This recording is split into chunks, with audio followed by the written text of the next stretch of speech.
Hello. This is what we talked about in the lesson with me today. We looked at essential question number 2, who are the likely readers in this form of audience, as well as essential question number 4, what kind of organization could be used in this form of writing? And I briefly went over and reviewed learning target number 2, to create a hook for your reader.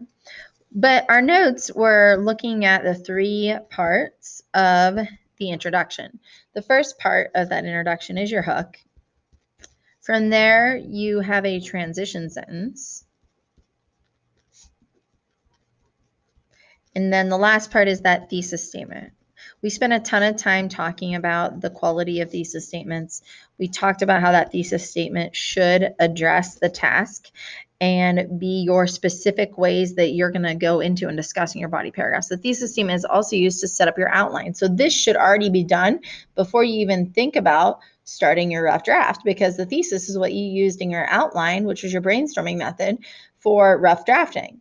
Because of that, you sort of need to think about how are you going to hook your reader's attention, and how should you take that hook and transition it to the thesis that's already created.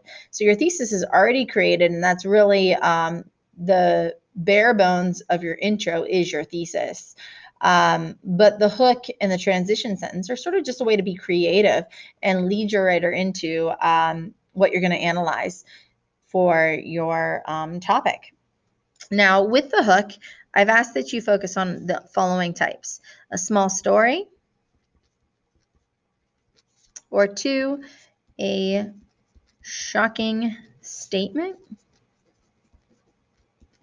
or stat, like statistic. I'm going to give you a couple examples here just to show you how you go from hook transition to thesis using the small story as well as using the shocking statement. So for the small story, I'm not going to show you any written examples. I'm just going to verbalize it here. So the small story. Once upon a time, there was a fly named Bob, and Bob the fly was always told by his fly mom to not associate with spiders. However, one day, Bob came across a spider who he became friends with. Then, one day, the spider ate Bob. From there, I'm going to need to transition to my thesis statement. So a good transition sentence could be something like, just like Bob the spider, Icarus, from the flight of Icarus, learned the hard way that you should obey your parents. And then maybe that would connect to my thesis that is addressing the task for the flight of Icarus prompt.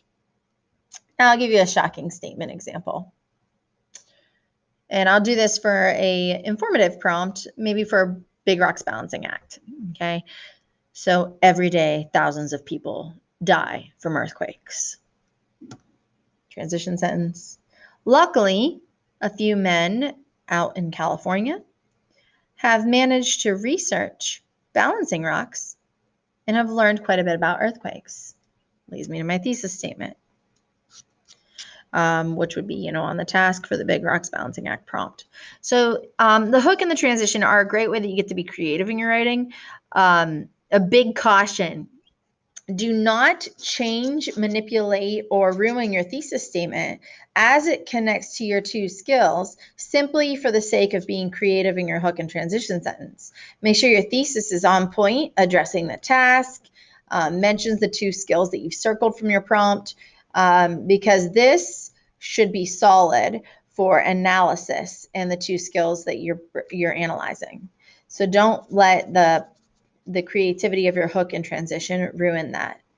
Also keep in mind that these 3 areas are not necessarily meaning 1 sentence per area. You determine the number of sentences needed. I wouldn't go overextensive and create a whole nother novel for your hook.